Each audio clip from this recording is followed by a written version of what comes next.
Hello friends, welcome back to my channel. This is Sumitra Kothari और आज मैं बात करने वाली हूँ इम्यून सिस्टम पे। आप अपने इम्यून सिस्टम को किस तरह से स्ट्रॉन्ग कर सकते हो। आपके अगर इम्यून सिस्टम वीक है, आपको बार बार आप बीमार पड़ जाते हो, अगर आपको बार बार कॉन्स्टिपेशन है, आपका डाइजेस्ट सिस्टम बराबर नहीं है, तो उसे किस तरह से हम रिपेयर कर सकते हैं। देखिए, सारी जड़ जो प्रॉब्लम है वो अपने गट हेल्थ के रिलेटेड होता है। गट हेल्थ यानी कि आपका अगर डाइजेस्टिव सिस्टम बराबर नहीं है। देखिए, हमारी होल बॉडी सिस्टम से बनी होती है, हमारी होल बॉडी ट्रिलियन सेल्स से बनी होती है, 100 ट्रिलियन सेल्स से हमारी होल बॉडी बनी हुई होती है। और हमारी जो बॉडी है वो माइक्रो ऑर्गेनिज्म से बनती है, गुड बैक्टीरिया और बैड बैक्टीरिया से बनती है। तो अब ये इम्यून सिस्टम में किस तरह से काम किया जाए, अपने इम्यून सिस्टम को किस तरह से स्ट्रॉन्ग बनाया जाए, उसके रिलेटेड मैं आज बात करने वाली हूँ। तो हमें अपने इम्यून सिस्टम को अगर हमें स्ट्रॉन्ग करना है, उसके लिए आपको डाइजेस्टिव सिस्टम को अच्छी तरह से करना पड़ेगा। अगर आपका डाइजेस्टिव सिस्टम अच्छा है, जैसे कि अपने होल बॉडी में 3 सिस्टम होते हैं, एक सर्कुलेटरी सिस्टम, एक डाइजेस्टिव सिस्टम और एक नर्वस सिस्टम। अगर आपका डाइजेस्टिव सिस्टम अच्छे तरह से काम करेगा तो आपका इम्यून सिस्टम बिल्कुल अच्छे से काम करेगा। तो उसके लिए हमें आपका डाइजेस्टिव सिस्टम रिपेयर करना पड़ेगा। वो कैसे होगा? आपके खाने में आपको प्रीबायोटिक्स एंड प्रोबायोटिक्स एडअप करके। अब आप पूछेंगे प्रीबायोटिक्स क्या है और ये प्रोबायोटिक्स क्या है। बहुत सारे लोग नहीं जानते कि प्रोबायोटिक्स क्या है और प्रीबायोटिक्स क्या है, और इसमें इसकी कितना स्पेशल रोल ये करता है अपने लाइफ में, आपको डाइजेस्टिव सिस्टम आपका रिपेयर करने में। तो ये प्रोबायोटिक्स क्या है? प्रोबायोटिक्स यानी कि फर्मेंटेड फूड होता है। जैसे कि आप देखेंगे साउथ इंडियंस में ज़्यादा करके फर्मेंटेड फूड खाते हैं, इडली, डोसा, खमन।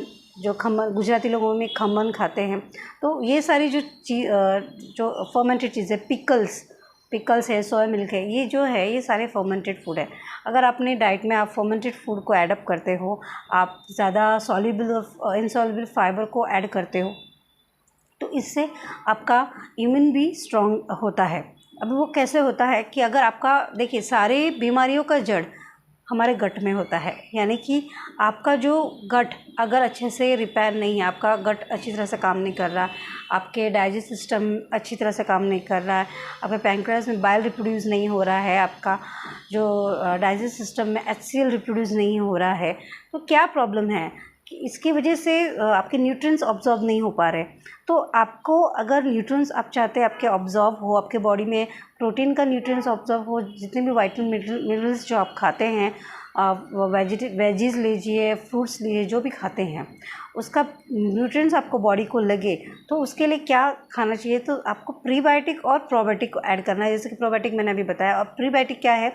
प्रीबायोटिक ये है आपका फाइबर। आपके खाने में आपको फाइबर, मैं क्यों बार बार ये बताती हूँ, हर वीडियो में भी ये बताती रहती हूँ कि जैसे मैंने पिछले वीडियो में कहा था कि आपको अपने डाइट में फ़ाइबर ऐडअप करना है। अगर आप अपने डाइट में फ़ाइबर ऐड करते हो तो इसके बहुत सारे फ़ायदे हैं। फ़ाइबर ऐड करने से एक तो आपको कॉन्स्टिपेशन नहीं होगा, आप ब्लोटिंग आपको फील नहीं होगा, गैस नहीं होगा, और सेकेंड थिंग आपका डाइजेस्टिव रिपेयर होगा। जिन्हें डायबिटीज़ की प्रॉब्लम है, राइट, उनका ब्लड कोलेस्ट्रॉल शुगर लेवल है वो नॉर्मल रहेगा। और फाइबर से आपका मैं बोलूँगी कि डाइटरी फाइबर में भी 2 प्रकार होते हैं, एक तो सॉल्युबल फाइबर और इनसॉल्युबल फाइबर। अब ये सॉल्युबल फाइबर क्या है? सॉल्युबल फाइबर यानी which dissolve in water and makes gel. तो जैसे कि मैं ज़्यादा आपको कंफ्यूज नहीं करूँगी। फाइबर, सॉल्युबल फाइबर आपको मिलेगा, आपको सिट्रस फ्रूट्स में मिलेगा, आपको चेरीज़ में मिलेंगे, लीफी वेजिटेबल्स में मिलेंगे, ओट्स में मिलेगा। आपको इनसॉल्युबल फाइबर मिलेगा, आपको होल व्हीट ब्रांड में मिलेगा, आपको बीन्स, लेग्यूम्स, लेंटिल्स में मिलेगा। तो ये अगर आप अपने डाइट में ऐडअप करते हैं तो बहुत सारे लोगों को गैस होता है, कॉन्स्टिपेटेड रहते हैं, तो उन्हें इस प्रॉब्लम से निजात मिलेगा। तो इनसॉल्युबल, अगर आप लोग इनसॉल्युबल फाइबर खाते हैं तो उससे बहुत देर घंटों तक बाथरूम में बैठे रहते हैं, उनका स्टूल पास नहीं होता है, तो उनको इनसॉल्युबल फाइबर खाने से बहुत सारे फ़ायदे होते हैं। तो आपको अपने डाइट में सॉल्युबल फाइबर खाते हैं तो डायबिटीज़ पेशेंट्स के लिए भी बहुत ज़्यादा हद तक वो अच्छा काम करता है। बीन्स है, ओट्स है, फ्रूट्स है, सिट्रस फ्रूट्स है, चेरीज़ है, स्ट्रॉबेरीज़ है, एप्पल्स है, बहुत सारे सोर्सेस है फाइबर्स में आपको मिलेंगे। तो ये अगर आप चीज़ें ऐडअप करते हैं, फाइबर्स प्लस प्रोबायोटिक्स यानी कि फर्मेंटेड फूड। मैं हमेशा मेरे घर में वीकली एक बार मैं फर्मेंटेड चीज़ें बनाती हूँ। इडली, डोसा है, खमन मेरा होता ही है ऑलमोस्ट। क्योंकि मैं जानती हूँ कि अगर हमें डाइजेस्ट सिस्टम को रिपेयर करना है तो हमें हमारा जो पेट है, जिसे अधिकतर कॉन्स्टिपेटेड रहते हैं, जिन्हें गैस और एसिडिटी की प्रॉब्लम होती है, तो उनके लिए ये बेटर ऑप्शन है कि वो फर्मेंटेड फूड खाए। पिकल्स है, अचार है, अचार से भी ये प्रोबायोटिक है। तो ये इससे भी आपको बहुत हद तक रिलीफ मिलता है।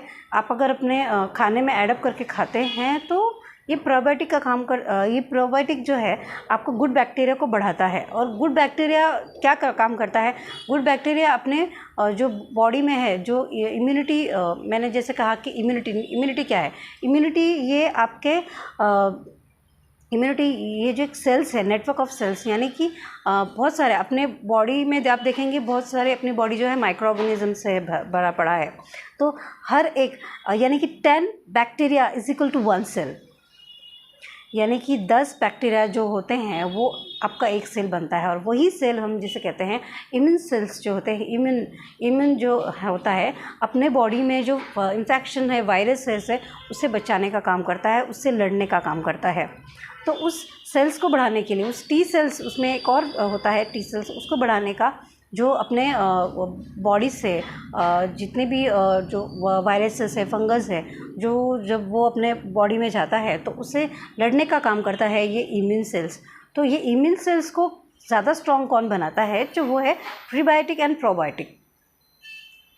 अगर आप अपने गट एरिया को अच्छी तरह से रखेंगे, अगर आप अपने गट एरिया को और इम्प्रूव करेंगे, अपना डाइजेस्ट सिस्टम इम्प्रूव करेंगे, तो ऑटोमेटिकली आपका इम्यून सेल्स भी अच्छे से अच्छा रहेगा। आपका इम्यून सेल आपका वीक नहीं होगा, आपका इम्यून सेल और स्ट्रॉन्ग होगा अगर अपने डाइट में आप फर्मेंटेड फूड्स, अचार है, फर्मेंटेड फूड्स है, ग्रीन वेजिटेबल्स है, फाइबर है, जैसे कि मैंने कहा ग्रीन वेजिटेबल्स, फ्रूट्स अगर आप खाएंगे तो उससे आपका इम्यून जो है वो स्ट्रॉन्ग होगा।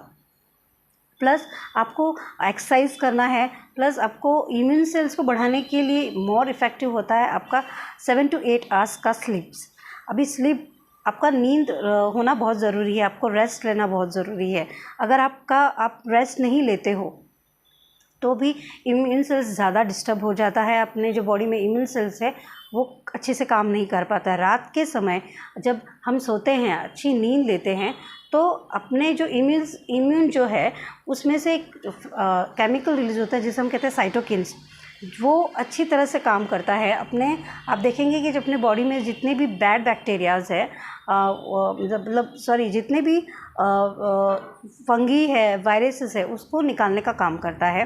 अपने बॉडी में जो जितना भी टॉक्सिन्स है, हम किसी चीज़ से अगर इन्फेक्शन हुआ है हमें, या फिर हमें वायरस हुआ है या बुखार है, उससे लड़ने का काम करता है। अगर प्रॉपर नींद नहीं लेते हैं तो भी आपको अल्जाइमर की प्रॉब्लम हो सकती है, इंसोम्निया की प्रॉब्लम हो सकती है, आपका स्ट्रेस लेवल आपका बढ़ जाता है, आपके TSH हार्मोन्स रिलीज़ नहीं हो पाते हैं, बहुत सारे प्रॉब्लम्स क्रिएट हो जाते हैं। तो इम्यून सेल्स को किस तरह से स्ट्रॉन्ग कर सकते हैं? एक तो 7 to 8 आवर्स आपको नींद अच्छी लेनी है, तो आपका वो प्रॉपर सिस्टम, बॉडी में सर्कुलेटरी सिस्टम अच्छे से काम कर पाएगा। आपका इम्यून सिस्टम और हेल्दी, अच्छा और स्ट्रॉन्ग हो सकता है अगर आप प्रॉपर नींद लेते हैं। आप अगर अपने फूड में प्रीबायोटिक और प्रोबायोटिक को ऐडअप करते हैं, जैसे मैंने अभी बताया था, अगर वो आप ऐड करते हैं तो भी आपका इम्यून सेल्स अच्छे से बढ़ेगा और आपका इम्यून सेल्स अच्छे से काम करेगा और आपके बॉडी में कोई भी इन्फेक्शन या कोई भी वायरस आपको अटैक नहीं कर पाएगा, उससे लड़ने की आपको शक्ति मिलती है।